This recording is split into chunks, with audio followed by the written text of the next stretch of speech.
possibilidade de você reconvir, entre aspas, dentro da contestação. São duas peças numa só. Então, por conta disso, por conta dessa situação, o que nós enfrentamos? O réu pode contestar e formular um pedido contraposto. Esse pedido contraposto, o juiz pode dar procedência a ele e dizer, de fato, quem deve é o autor. O autor teria que pagar para depois entrar com uma ação contra a seguradora. Para quê? Muito mais fácil do que isso. O que o sujeito faz? Quando propuser a ação, já traz a seguradora para que ela responda segundo eventum litis. Na hipótese do autor vier a perder a causa e for condenado a pagar, a seguradora já está lá para responder regressivamente. Vamos à próxima? Professor Renato, qual o critério para que o caso seja de nomeação ou de mera ilegitimidade? Muito bem, meus amigos. Aqui a questão também se enquadra numa outra esfera.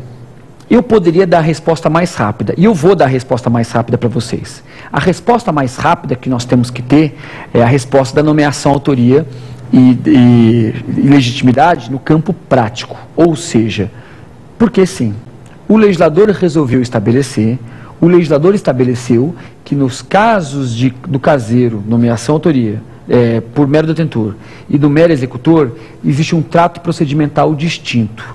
Mas eu quero dizer para vocês, e aqui na verdade é uma presunção que eu tenho, o que eu acho em relação ao assunto, que existe um motivo, existe uma razão de ser, existe um porquê do legislador ter estabelecido esse critério. Olha só, se vocês prestarem atenção, num caso qualquer, vamos imaginar, por exemplo, um acidente de veículo terrestre.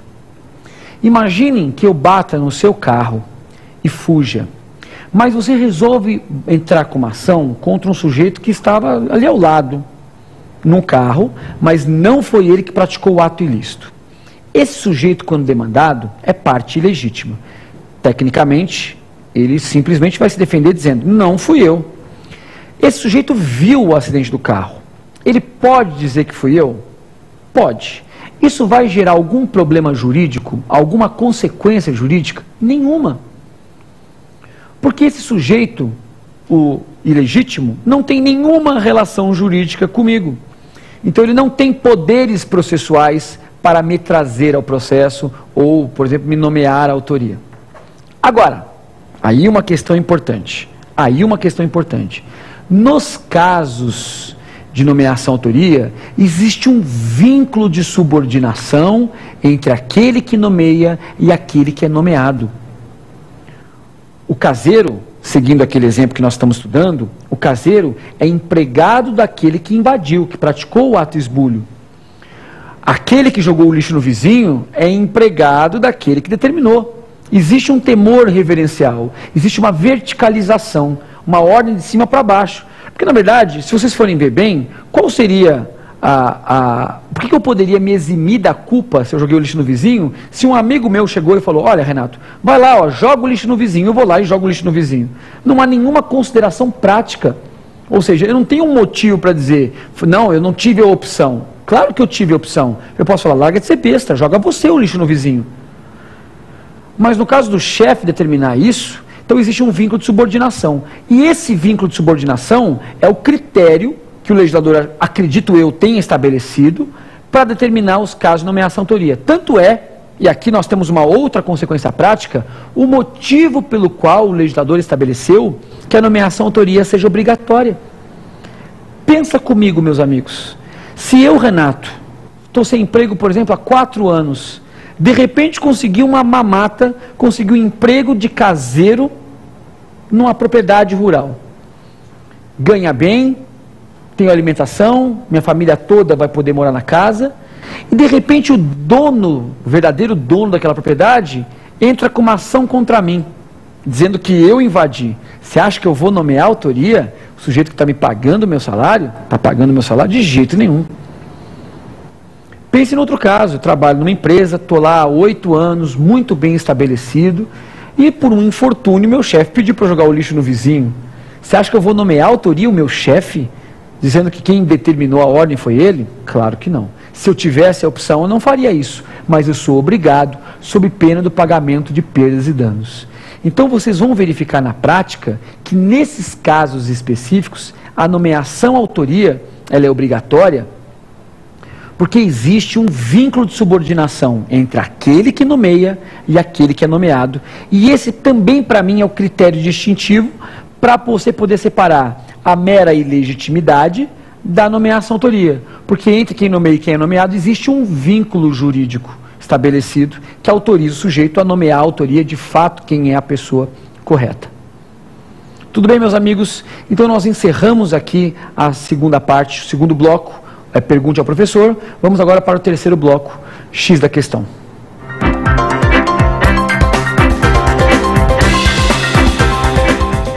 Muito bem, amigos, muito bem, amigas, vamos agora falar do último bloco, X da questão. Então nós vamos resolver agora as questões de OAB que foram perguntadas na CESP. Então vamos enfrentar agora duas questões que eu entendo que sejam questões interessantes para que a gente possa sistematizar o que nós havíamos trabalhado. Vamos trabalhar com a primeira questão, olha lá.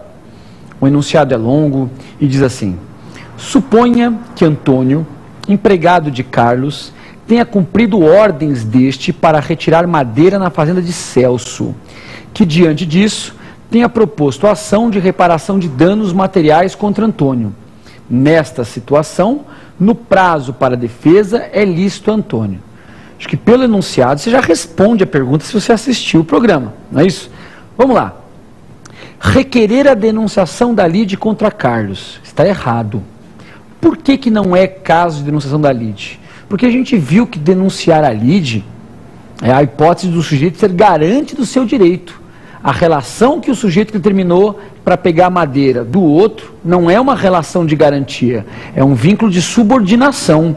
Então não se aplica nem a hipótese de evicção, nem a hipótese de posse indireta, nem a hipótese da seguradora, que é por lei o contrato. Então não se amolda o caso concreto em nenhuma das situações de denunciação da lide. Então, denunciação da lide já não é, a gente já vai ver qual que é a correta, mas tecnicamente não é esse o caso. Vamos para B. Deduzir pedido de chamamento ao processo contra Carlos. Essa, meus amigos, também está errada. E a questão é relativamente simples. Vejam, se eu deduzo o chamamento ao processo ao Carlos, eu presumo que eu também estou errado. Lembra que eu disse para vocês que no chamamento ao processo, nós temos um devedor que vai chamar ao processo os demais devedores? Vocês lembram disso? Então, nesse caso específico, não é assim que se aplicamos. Por quê? Porque eu, Renato, que, por exemplo, peguei madeira no vizinho, pratiquei o ato ilícito, verdade, mas sob ordens de outrem. E o Código de Processo Civil estabeleceu que se ocorrer uma situação dessa, você não é parte legítima. No chamamento ao processo, aquele que chama ao processo é parte legítima. E ele faz com que integre a lide outros legitimados também que contraíram obrigação. Nesse caso específico, não é a situação, então não se aplica o chamamento ao processo. A alternativa B também está errada. Vamos para C. Requerer a nomeação autoria contra Carlos. É essa a resposta certa. Então, nós podemos concluir hoje, nessa questão, que a alternativa C é o X da questão. Qual é a situação jurídica? Fulano de tal praticou um ato ilícito sob ordens de alguém que ele não poderia recusar. Então, esse caso concreto se amolda perfeitamente ao artigo 63. Não há dúvida, não há discussão, essa é a alternativa correta, porque você só pode nomear a autoria. Você sai do processo e entra o réu e entra o terceiro no seu lugar. Eles chamam isso na doutrina de extromissão processual. O réu nomeia a autoria o terceiro entra no lugar do réu e o réu vai embora para sempre. Tá certo? Vamos agora falar da questão D e ver por que ela está errada. Requerer a citação de Carlos na qualidade de litisconsorte passivo necessário. Vejam, aqui existe uma série de equívocos. Primeiro, porque você vai citar o Carlos, de fato, mas não para ele entrar na qualidade de litisconsorte. Primeiro erro, porque na verdade litisconsórcio pressupõe que o réu que vai nomear a autoria continue no processo, que não é o caso. Igualmente, não pode ser passivo necessário. Seria passivo, claro, se fosse litisconsórcio, mas não é necessário porque você não é obrigado a ficar no processo junto com ele. Então, nesse caso, a palavra litisconsorte